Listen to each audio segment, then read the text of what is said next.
afternoon, according to a report from ESPN. I'm Dan Byer. In 5, 4, 3, 2, 1. It's time for the Rundown with Rob Sanders. Well, we're waiting. Well, welcome into the Rundown on Fox Sports Radio 1400 around the world on the iHeart Radio app. My name is Rob Sanders. Thanks for joining me here today. I've got a lot of great stuff we're going to get into. Oh, man, I tell you what, we're going to talk a little bit about the Clemson Notre Dame game. What Dabo Sweeney thinks about the Irish. Also, we'll have a talk with Aiden Thomas here in just a moment as he covers the Irish for the Point Media up there in South Bend.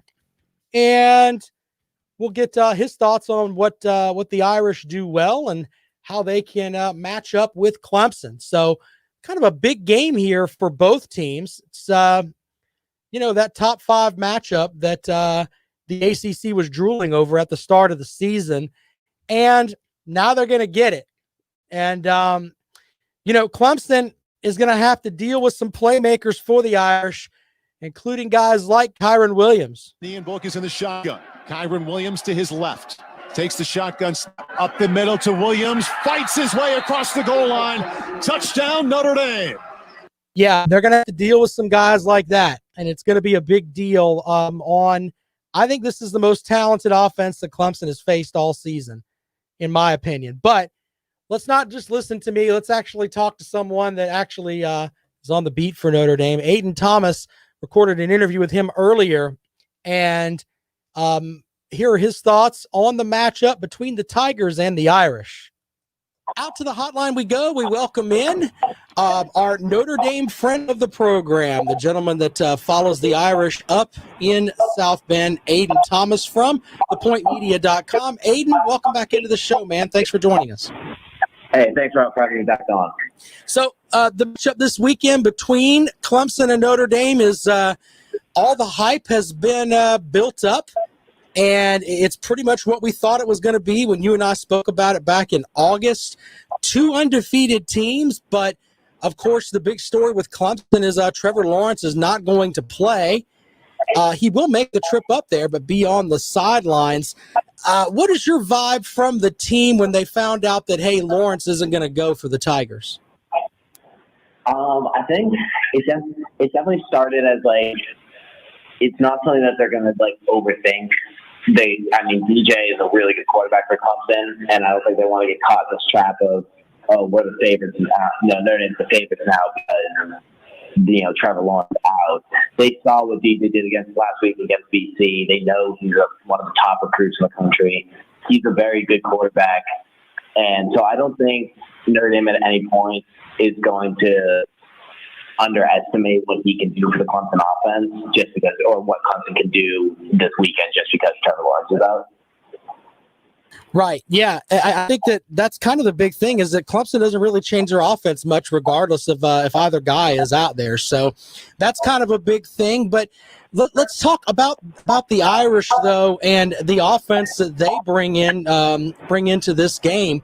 You can make the argument that Notre Dame is kind of old school with the way they want to run the ball.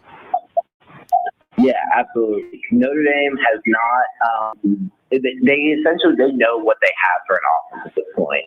They're not asking Ian Book to go out and quarterback like Trevor Lawrence or like Tua or Joe Burrow in the past or Deshaun Watson even. They're really just asking him to be a game manager, to not lose them any games, and to put them in a position where their talented players off the ball can make plays like Kyron Williams, Chris Tyree, and some of those other guys are really the game changers for Notre Dame, and Book's really become a facilitator for the offense. Yeah, but and I take back to I listened to our interview we did back in August, and you said that, I'm not trying to put you on a limb here, but did say that you thought that Book was one of the more talented quarterbacks that you've seen in your time covering the Irish. Is he relishing that role of, hey, I'm just going to use the tools I've got here to make plays to get the Irish football games? I'm not so sure if it is as much that. I do think Ian Book is a very talented quarterback, and most of the stats, especially kind of like sabermetrics, will really put Ian Book as like a top 15, top 20 level quarterback. He's not going to be like that game changer Heisman winning quarterback, but he's a very solid player under center. And I don't think it's I don't know if it's necessarily like him relying on the fact that he's probably the best quarterback Notre Dame's had since maybe Everett Golson, but it's not. I just don't think Notre Dame's asking him to be an electric air raid offense type of quarterback, and I think they're very content with letting him use his legs, use those short intermediate throws that he's become very good with, and lean on the run game, which is I think a more sustainable approach for Notre Dame heading into this game. Well, as we look at this matchup, though, we've talked a little bit about that Notre Dame offense. Let's talk a little bit about the defense for the Fighting Irish, because they've been playing some pretty good defense this year and kind of holding some teams under what they normally would do. What are some of the playmakers on defense that if you're a Clemson fan, you want to look out for on Saturday? Yeah, absolutely. Defensively, the defense is definitely Notre Dame's strength. The guy that makes headlines in terms of usually he'll be probably covering Amari Rogers or Clemson's top receiving threat, and that's going to be Kyle Hamilton. He'll sometimes take a matchup play, although more often he's a safety, so he might drop in double coverage and help out a cornerback like Nick McLeod. Nick McLeod, Sean Crawford, and Kyle Hamilton are those three guys in the secondary that you'll really look at. The linebackers are where Notre Dame's been. I think they've exceeded expectations there. Jeremiah Owusu-Koramoah has 6 tackles for loss, an interception this year, and a forced fumble. He's been an absolute playmaker all year long, and he really sets the tone along the line. Against Florida State, he had 3 or 4 massive hits that were just like, they might have only been like, they might not have gone down as like tackles for loss. So just looking at them, you can he just sets the tone for Irish defense, that intensity that they need to play at. And so you're looking at him, and then you're looking at Bo Bauer, who's just an energetic presence. You're looking at a guy like Tua's cousin, Myro, who missed a couple of games, but he's back with 4 tackles for loss and sacks. So there's a decent amount of playmakers, and Notre Dame can really bring out a bunch of different guys who place them on defense right now. Do you think that the Irish will change some of the ways that they do on offense to keep the Clemson offense off the field, meaning that and try to wear out that Clemson defense a little bit, or you think they're just going to line up and go? Well, I think those go along with each other. The last 3 games, Notre Dame has controlled the ball for 36-54, a little bit over 37 minutes, and then 41 minutes flat. So they've been they put huge emphasis on controlling the ball, like you said, wearing opposing defenses out. And I think they're very well aware of what the Clemson offense can offer and how good that Clemson offense is. So, definitely a key point for them will be keeping them off the field because, as long as you're not throwing pick sixes, you can't get points while you're not on the field. So, their offense isn't on the field. So I think it's not necessarily that they're going to change anything. It'll definitely be a little bit of an emphasis. I think they'll probably have a few tricks up their sleeves to try to. They know they're going up against Brian Venables, who's just one of the best defensive coordinators in the country.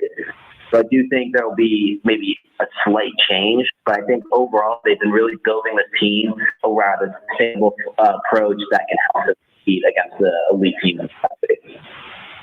With this game, though, I mean, this is kind of a statement-type game for Notre Dame because, the adage is out there that, yes, Notre Dame puts out a good football team, but in reality, when they come down and they play some of the top-tiered teams from the SEC, the ACC, et cetera, they don't really pan out as well. How big of a matchup is this, you think, in the mind of Brian Kelly? I think, and there's a couple different ways to look at it. One is you don't want to make this about, you don't want to make the season about this game because Notre Dame has bigger goals around this game. If they, hypothetically, if they can lose a close one, still the ACC championship, and they should pull out a win there, then ultimately this game doesn't matter. However, if they come out and they get blown out of the water on their home field, it's going to be incredibly difficult to make any kind of statement of the playoff committee later. And this weekend doesn't take making the ACC out of their hands a little bit because Miami only has one loss, and since Notre Dame and Miami don't play each other, it comes out of tiebreakers. So it just in a statistical, like, working on making the ACC, there's definitely something to take here from Notre Dame. So I think it's a balance of recognizing the importance of coming out and putting on a good performance against a really, really good team, but also making sure you don't make sure that the season doesn't revolve around this.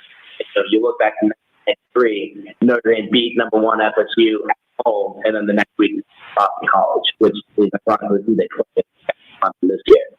I think Brian knows it's a big game, but he's not going to tell anyone that the season revolves around Saturday. And I think that a win, I think that a win in this game would probably be the biggest in Brian Kelly's career at Notre Dame. Just, knocking off the number 1 team. And obviously, if they win this matchup, I think it pretty much solidifies themselves a spot in Charlotte, especially with North Carolina falling off like they did. This game is huge on the on the national front for the Irish. Yeah, absolutely. It would be. It's the only time, or the first time, that Notre Dame played the number 1 team in the country at the Brian Kelly. They actually haven't had a game like this since 2005 against USC. And so this would be the biggest win of his career at Notre Dame for sure. And winning it would definitely. It's not like I'm not saying that Brian Kelly's like, oh, we don't win this game. I just think he's leery of the storylines that come out of, like, oh, Notre Dame beat Clemson. That's been the goal of their season. When in reality, the goal of their season is to still win an ACC championship and make the college football playoff. None of which is secured by beating Clemson this year. Well, I tell you what, man, I'm really looking forward to the matchup. Have you checked the weather? What's the weather going to be like on Saturday night? It's going to be, from what it looks like right now, it's going to be cold. Last forecast I checked was about 67 degrees and no rain to speak of. There's some Notre Dame fans who are a bit not so sure that that's beneficial, because I think they'd rather Clemson come up and play a really cold weather game. But ultimately, I'm not sure if that benefits one side more than the other with their play styles.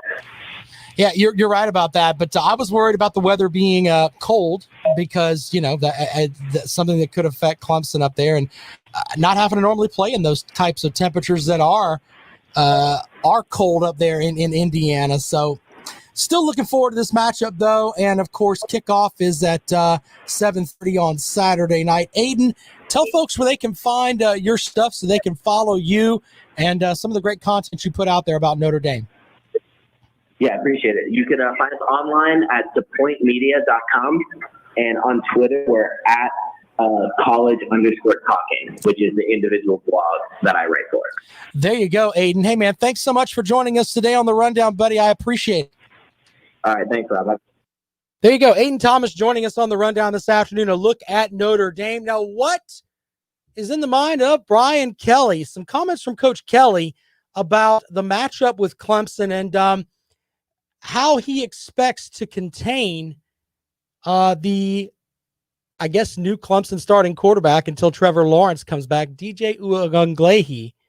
Here's some comments from Coach Kelly.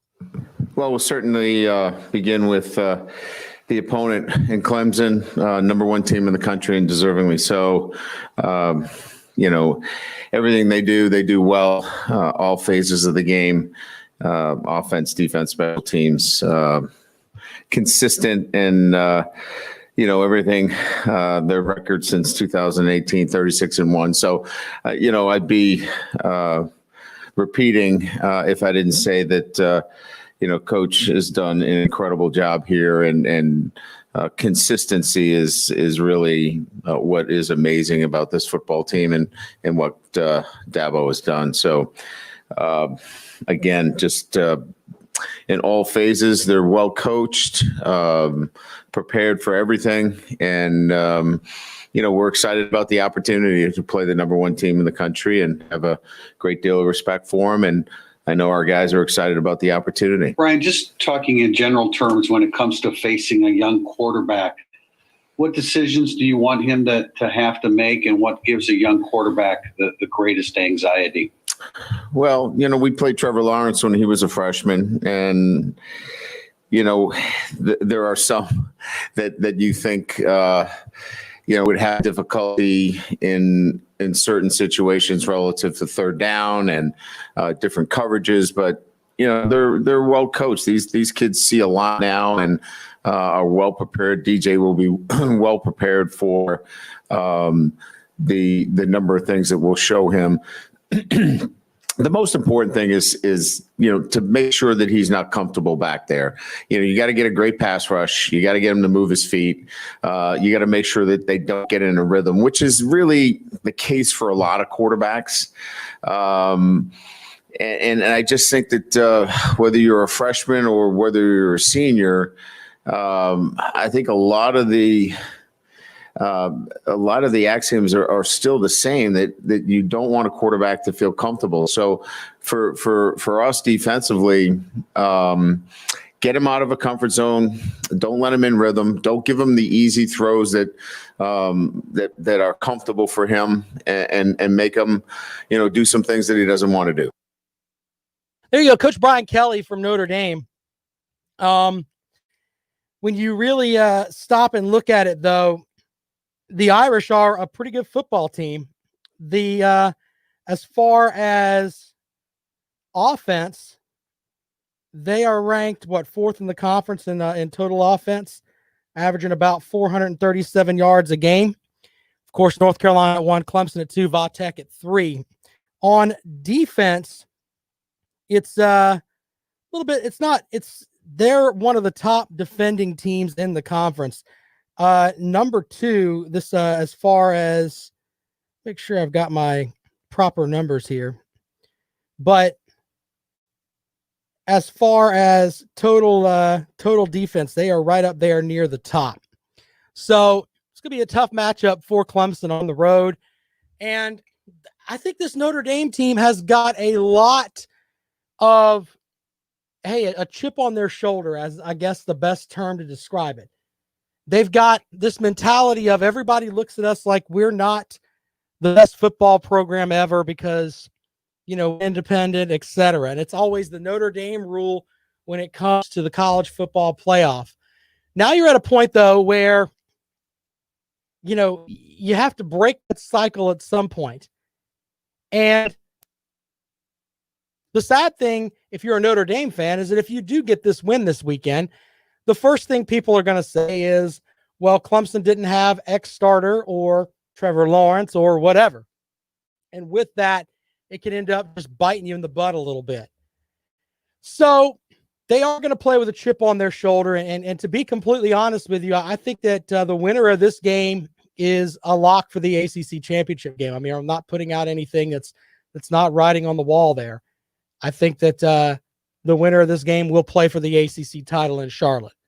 So, yeah, it is a big-time knockout game matchup. What's best for the conference is if it ends up being a good game. If Clemson goes up there and wipes the floor with Notre Dame, you're going to have the SEC apologists beating down the doors again saying, see, the SEC is awesome. Clemson doesn't play anybody. How many times have you heard that? All right, when we come back, we'll look at the other matchup that involves folks around here. South Carolina playing a Texas A&M. We'll have comments from Coach Will Muschamp and also some comments from Jimbo Fisher. Right here on the Rundown, you're listening to Fox Sports Radio 1400.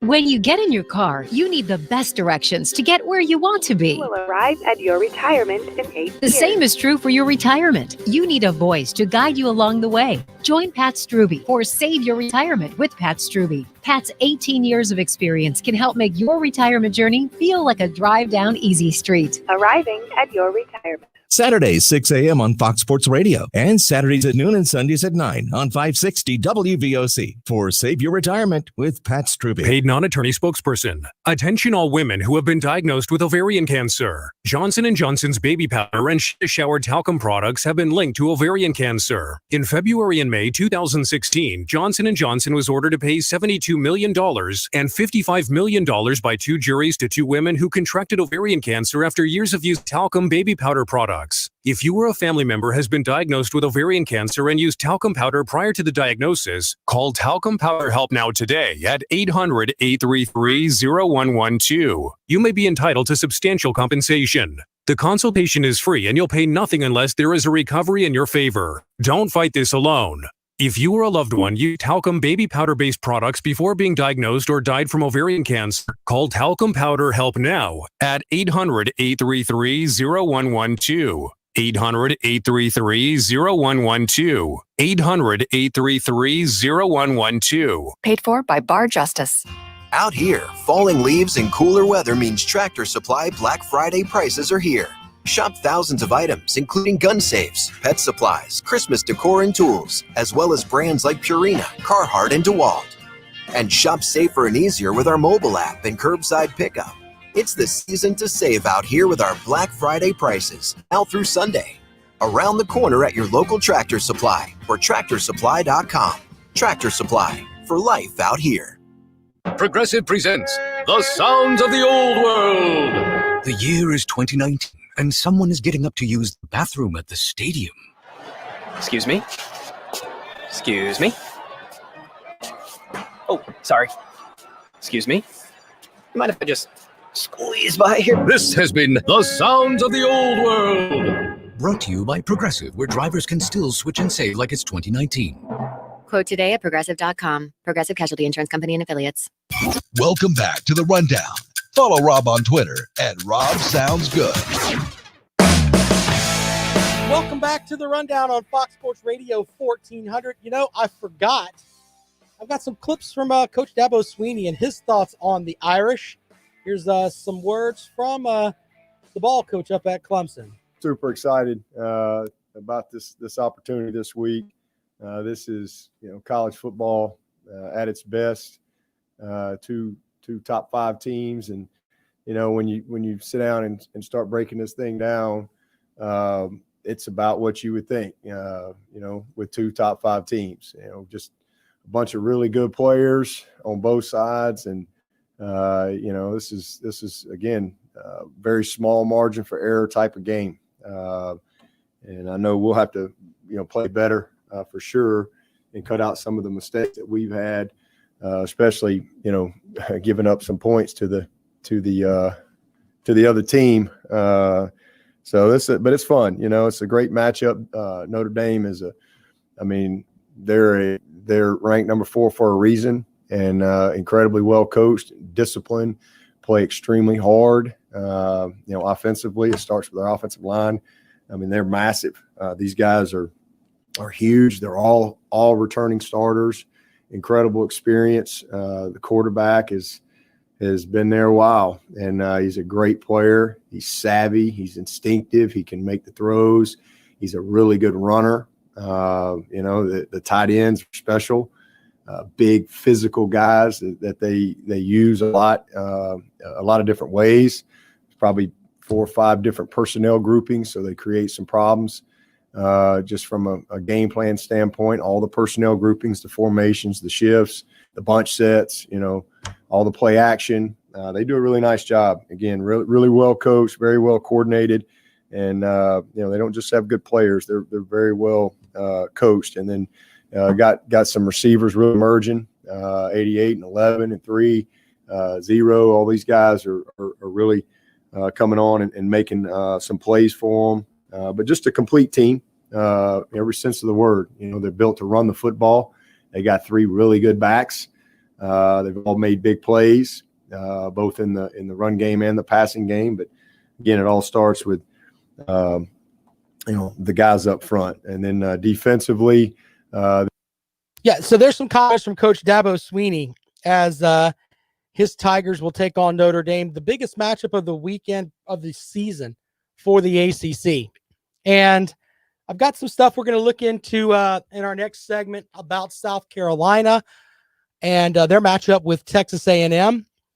There's, every season it seems like Will Muschamp wins a game he's not supposed to. I think this game is a game that the fan base wants, but we'll get into that. As far as this matchup with Notre Dame with Clemson, if Trevor Lawrence were playing, I think Clemson wins by 2 touchdowns. Now, I'm not mocking the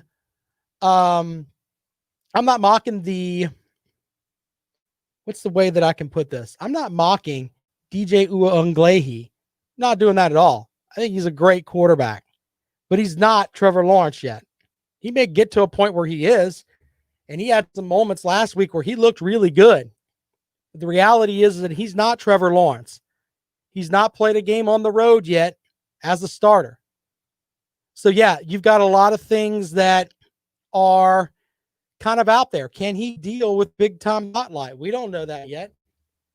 We just don't. And on the injury front, who else will Clemson have out? That's the other thing, too. So it's going to be an interesting matchup there for the Tigers up at South Bend. We'll take calls on this at 803-978-1832. 803-978-1832 is the number to call. If you'd like to join us here on the Rundown this afternoon on Fox Sports Radio 1400, does it take some of the shine off of it without Trevor Lawrence there? That was going to be one of my big things to ask the Clemson faithful today as we get through this afternoon here. And I think that obviously the winner is going to go to the ACC championship game. The loser may end up there as well. Seriously.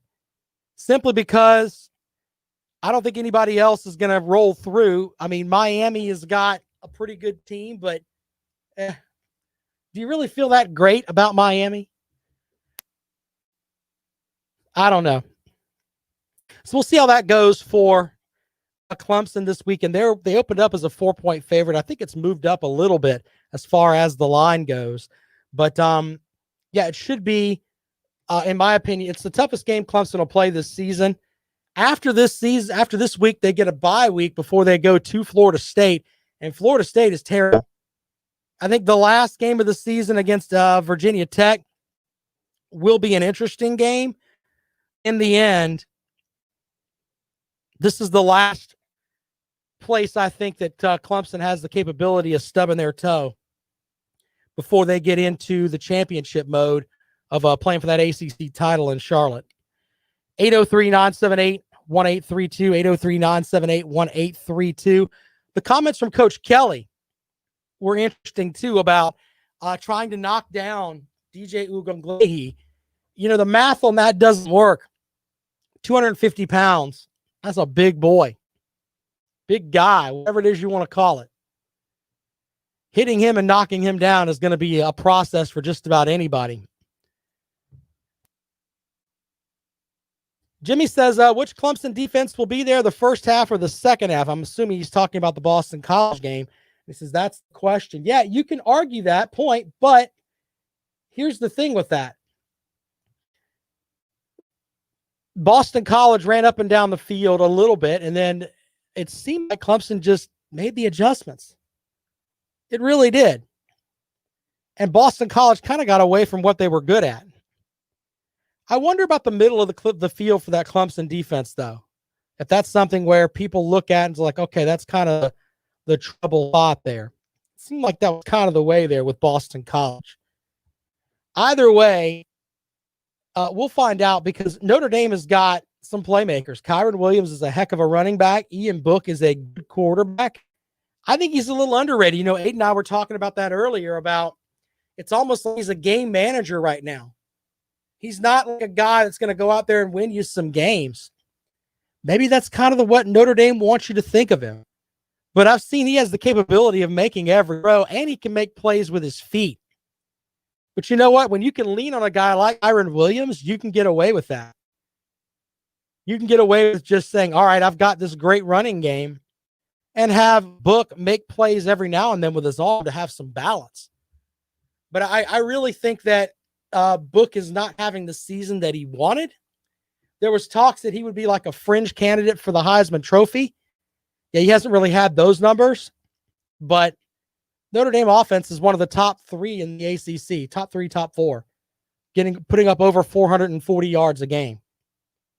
So, yeah, they can definitely do some things on the offensive side of the ball, but can their defense hold up to Clemson? And I wonder if Clemson's going to do a lot more like they did last week with getting Travis Etienne the ball in some space instead of just running the ball, quick passes and things like that he was able to eat up Boston College with. So another guy to think about for this matchup with Clemson is Cornell Powell, who had a huge game for them. But I'm looking forward to this matchup on Saturday. And the matchup with South Carolina and Texas A&M should be pretty good too. We'll have comments from Coach Will Muschamp and Jimbo Fisher in just a moment. You're listening to The Rundown. This is Fox Sports Radio 1400.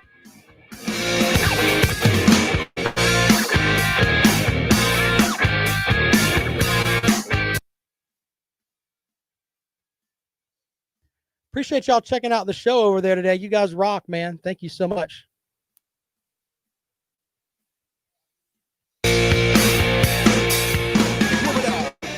This is a special report, Decision 2020. NBC News is projecting a state President Trump won 4 years ago is in Joe Biden's column this election. That state is Wisconsin. Biden adds 10 electoral votes as he tries to close in on the magic number of 270. He continues to lead in Michigan, Arizona, and Nevada. Democratic hopes of retaking the Senate are apparently dashed. Maine Republican Senator Susan Collins says her Democratic challenger, Sarah Gideon, has conceded. I just received a very gracious call from Sarah Gideon conceding the race. Republicans have also won Senate seats in states like Montana, Iowa, and Alabama. The Postal Service says it found only 13 undelivered ballots after completing its court-ordered sweep of its facilities. Federal District Judge Emmett Sullivan had ordered the sweep yesterday after learning 300,000 ballots had not been scanned as delivered. Sullivan expressed anger the sweep wasn't completed by yesterday afternoon as he ordered. I'm Tom Roberts.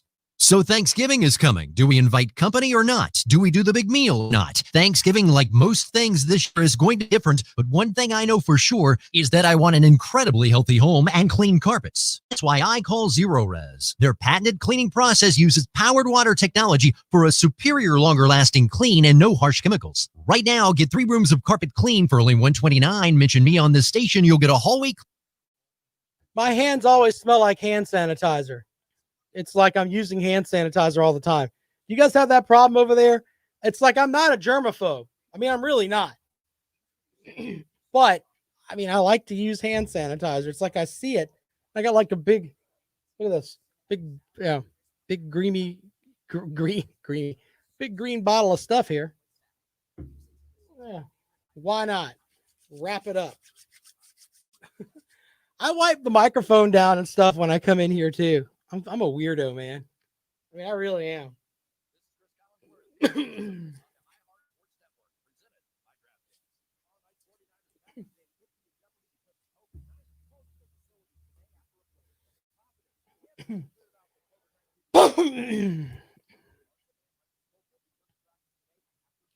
This election's funky. All kind of silly stuff going on over there.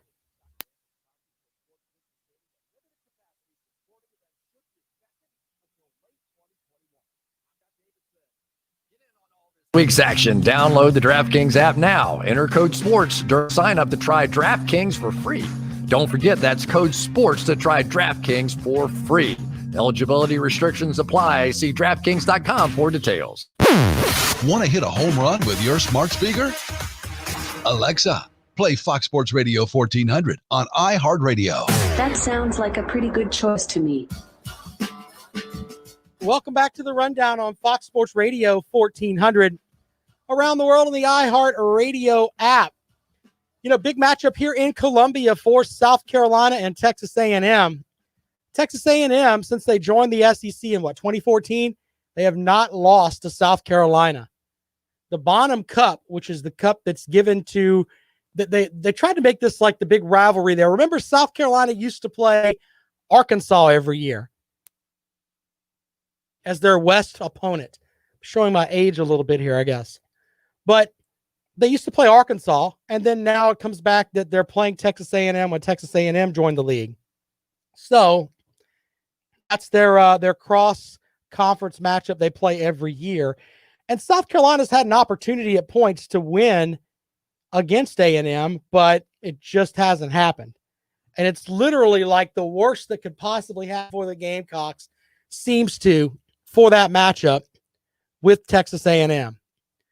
So this week it's a Texas A&M team that's ranked, 7th in the country. They got one loss on the season, which is to Alabama.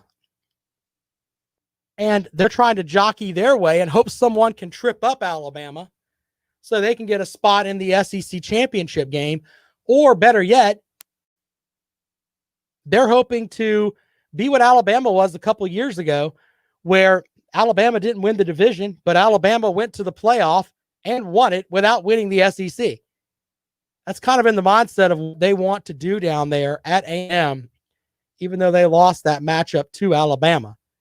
All right, so let's just start with Coach Muschamp first, and his thoughts on the Aggies as they come in here on Saturday night. I got a lot of respect for Jimbo. They have a really good football team, 4 returning starters on their offensive line, 4 seniors on their offensive line. Kellen Mond, who's a 4-year starter at the quarterback position, I think is very efficient in what they do offensively. Spiller has really come on for them as a running back. Smith, they use him in a lot of different ways. A really good, playmaker for them in the punt return game as a running back, as a receiver in the slot, and does some different things there. Jimbo does a nice job of utilizing him. I think the tight end is a really good player. In the off week, I think we had some really good tight ends in our league. We looked ahead a little bit on some opponents down the road, and I think Georgia's got a really good young tight end coming. Ole Miss has got a really good tight end. Obviously, we've played Pitts already at Florida, and it's Weidermeyer at Texas A&M is a very well-rounded guy. He's an every-down guy, can block a point of attack, catches the ball extremely well, and they feature him in the passing game. So, really good football player. Some talented young wideouts they like. Defensively, some very good rushers on the edge, 3 and 8 and 2, all create some issues for you in the passing game. They're big inside. Very active. Buddy Johnson's been there for a while. It's the linebacker, and O'Neal and Richardson are really good safeties that are active in the game as well. And they've got some really good specialists to kick off. Most of them go out of the end zone. Really good punters. Nice job, a left footer. So looking forward to an opportunity to get back on the field. Disappointed, obviously, with their last outing. And I know our guys are excited to get back out in front of our crowd here in Columbia. I'm looking forward to our night to appreciate the military and play Texas A&M. And I'll open up for any questions. David with the first one. Hey, Will, is the plan still to start Colin Hill at quarterback on Saturday? Yes. And did you and Mike have any discussions about giving another guy a look? Just how did those go over this week?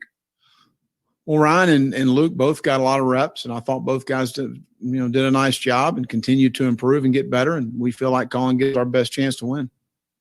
There you go. So one of the things that was flying around out there was would, and I'd heard it from several folks too, would Luke Doty get the start at quarterback? Apparently not. Muschamp's going to roll with Colin Hill, according to his press conference. Now, he could be lying to us. Coaches say things in press conferences, and then all of a sudden down the road, things completely change. Maybe lying's not the best word. Maybe he felt that way then, but may change his mind on Friday night. You never know. Never know of those type things.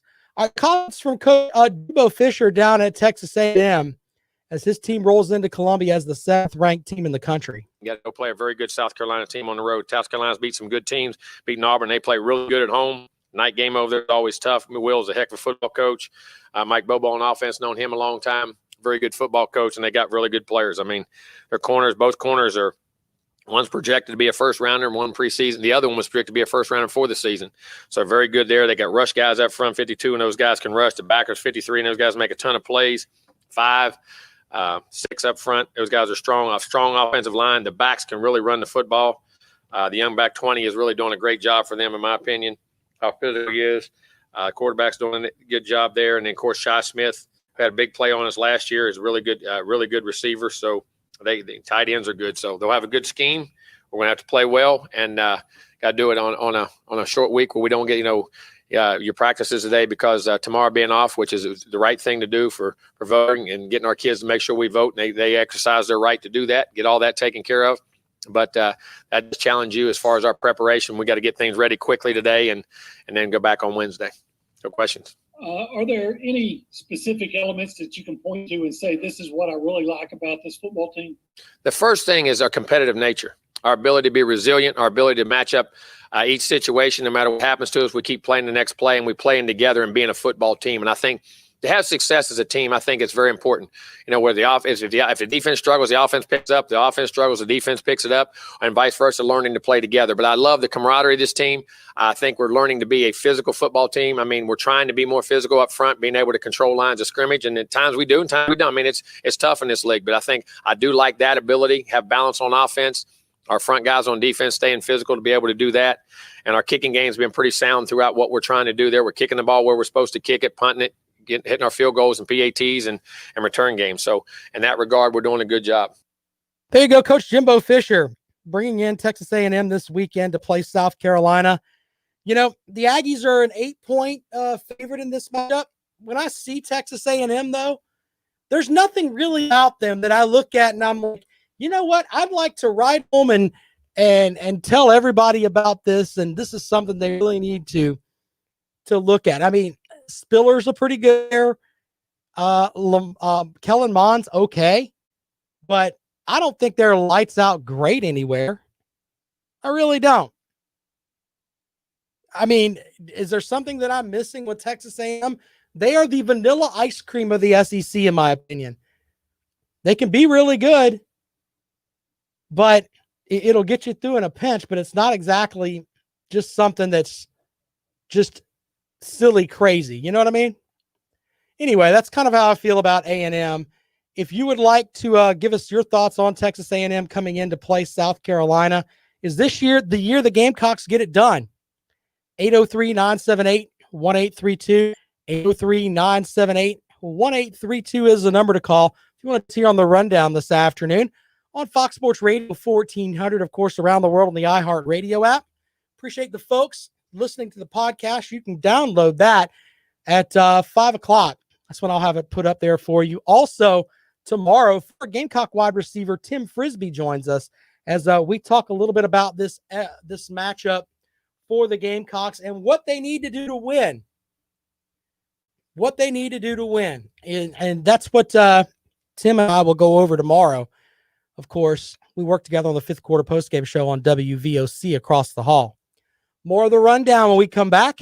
You're listening to Fox Sports Radio 1400.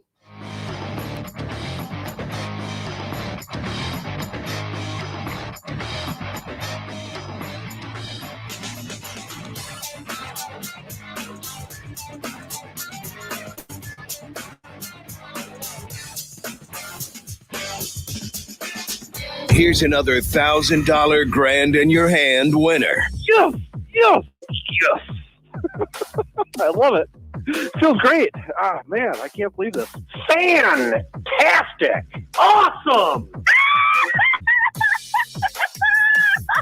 Thank you, Lord.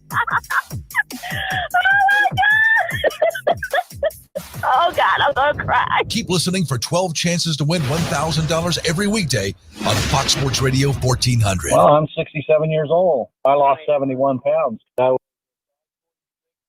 That's funny. You're right, Jimmy. Pants now. Congratulations, Pat, on losing 71 pounds and 10 inches off your waistline. Now listen to Brian's results. My sleeping is better. My joint pains are much better. And the weight loss is coming along. I'm about 13 to 14 pounds lighter. It has reduced my sugar cravings big time.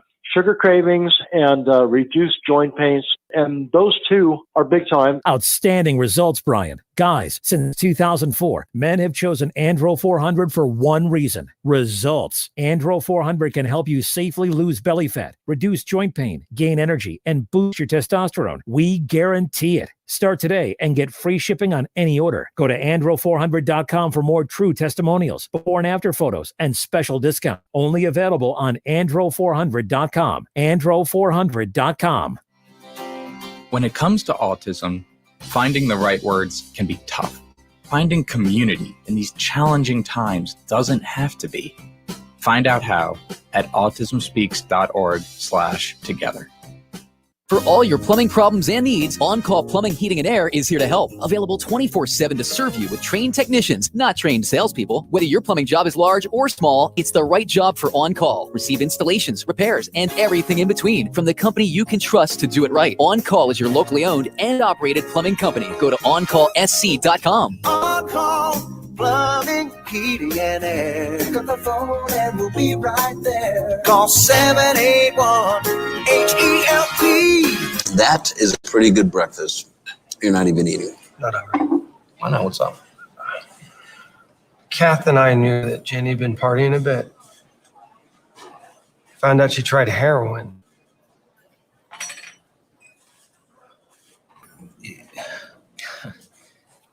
Most people don't know what to say about drugs, but we do. Visit us at drugfree.org. A message from the Partnership for Drug-Free Kids, where families find answers. 20 years, 6 Super Bowl championships. The New England Patriots of Tom Brady and Bill Belichick are the greatest dynasty in NFL history. I'm Gary Myers. Join me for a new podcast, The GOAT, Tom Brady, where I pull back the curtain on the greatest run of sustained success by one player and one team in NFL history. The GOAT, Tom Brady, is available now. Listen and follow on the iHeartRadio app or wherever you listen to podcasts. Fox Sports Radio 1400. Online at foxsportsradio1400.com. On your phone with the iHeartRadio app and on hundreds of devices like Alexa, Google Home, Xbox, and Sonos. An iHeartRadio station. Welcome back to the Rundown on Fox Sports Radio 1400 around the world in the iHeartRadio app. I'm Rob Sanders, and I tell you what, I found an interesting story today about Keyshawn Johnson. You know, the former NFL player, played everywhere, went to Southern Cal, that guy. He's got an interesting idea about what the Jets can do with their number one pick, and it's not taking Trevor Lawrence. He thinks in a nanosecond that the Jets should trade the pick to the Patriots, saying, quote, just stop it. Darnold isn't going anywhere, talking about Sam Darnold. What they're going to do with that number one overall pick is they're going to move for somebody else. If nobody wants him, like the Patriots, for example, just take him, give us your next 10 picks. I don't know if that's going to work or not. But on that front, if I'm the Jets, I don't think you need to throw out Sam Darnold. He's had some moments where he was a pretty good quarterback. And I don't think that that's the way to go. I think that you need a lot more than just a quarterback to fix the Jets. But you can't win in the NFL without a quarterback. So, yeah, there's that. One of the more interesting things last night, and I don't like doing politics on the radio, but this was hilarious to me. Tommy Tuberville wins the U.S. Senate race. And I think the funniest thing to me on that was he got it by beating Senator Doug Jones. Of course, he was the head coach at Auburn for like 9 years. Auburn was very good during that time. And Nick Saban was asked about him. He goes, we did not compete. We did compete against each other, but we've been really good friends for a long time. I'm really happy for him. And I think he'll do a really, really, really good job. So I wanted to commend the folks from Alabama today, because that rivalry between Alabama and Auburn is one of the biggest, baddest, nastiest rivalries in college football. But the folks from Alabama like Tommy Tuberville. And I assure you, there were a lot of people that leaned towards Alabama that voted for Tommy Tuberville. And it's always cool when people can get together and put aside the rivalry and do what they think as a state is the best for the state. Because I really thought about that going into it when he announced that he was going to do it. I was like, you know what? There's going to be a section of Alabama fans that are going to be like, nope, not voting for him. Apparently, that's not how it ended up. So, yeah, good stuff there on that front.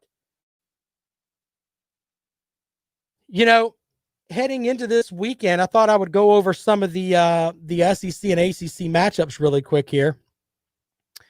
In the SEC, there's only 4 games. That's kind of the crazy thing is like with the way the schedule sets up, we don't really have a bunch of games every weekend for each conference. Let's do the ACC first. Miami plays NC State on Friday. Weird having Friday night football for college. That's another story. 25th ranked Liberty plays Virginia Tech on Saturday at noon. Also at noon, North Carolina and Duke. Wish that was a basketball game. Boston College plays Syracuse at 2 o'clock. Pitt plays at Florida State. That's at 4 o'clock. Clemson and Notre Dame at 7:30. Louisville and Virginia at 8 o'clock at night. Then you've also got the matchups in the SEC, and only 4 of them, joining South Carolina and Texas A&M. You got a top 10 matchup. Florida and Georgia at 3:30. That's the featured matchup in the SEC. Vandy and Mississippi State at 3:30. Texas A&M, South Carolina at 7. Tennessee and Arkansas at 7:30. Jimmy is not being nice on Facebook. He says, Bama fans know how to vote. That's not nice. Not nice, sir. Anyway. So, yeah, I thought that was interesting. Only 4 matchups in the SEC. No noon game this week. Interesting stuff there. But still, the Florida-Georgia matchup is really good when you really stop and think about it. That's going to be the battle for the East there. Will Dan Mullen get another flag for acting stupid? That might happen. You never know. But a lot of bitter blood between these 2 programs. And Georgia got stomped by Alabama, and they're trying to right themselves. And winning over Florida could put the feather back behind their cap a little bit and make them feel like, hey, maybe we're not a team that can just get popped by Alabama. On the other hand, Florida's won a ton of games in a row, or lost a ton of games in a row in this series. And they need that matchup to float their way. By the way, the weirdest matchup of the weekend, Vandy and Mississippi State. Vandy hasn't won a game yet. Mississippi State has 1 win over Auburn. And that's a good question from the Facebook group. Can Vanderbilt win? If they were at home, I would take the Commodores. Apparently, everybody's figured out how to beat Mississippi State and what the Pirate, Mike Leach, is putting together down there. We'll see how that works out for them. If they get that win, that might be the best chance Vandy has to win a game this year. I'm serious. So I'm really jacked up for this weekend's matchups, though. And then Friday night, man, I'm not a guy that likes a lot of non-Power 5 games, but the best non-Power 5 game of the season, BYU, the 9th-ranked team in the country, playing at number 21 Boise State. Boise State, the Smurfs, with the Smurf field. One interesting thing about that, I use the 247 Sports composite roster index, basically, where you can find out where rosters are ranked. BYU's roster is ranked 101 in the country, yet they're number 9 overall. Boise State's right at about 68. So if you're taking bets there, BYU's a 3-point favorite on the road. I think Boise State can win that game. They've got more talent. Just saying. That should be one of the more interesting matchups on Friday night. I'll have popcorn out for that. That's a 9:45 start.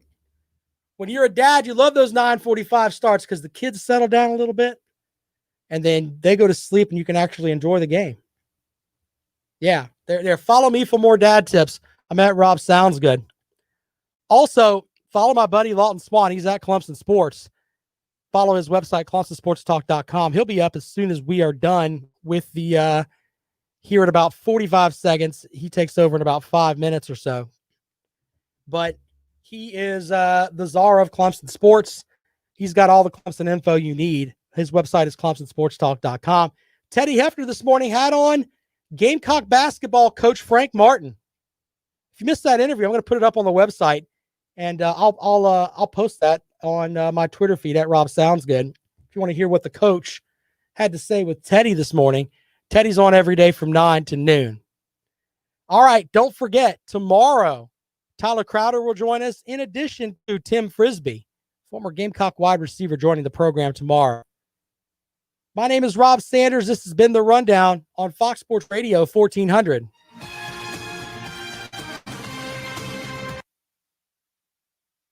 Thanks, guys.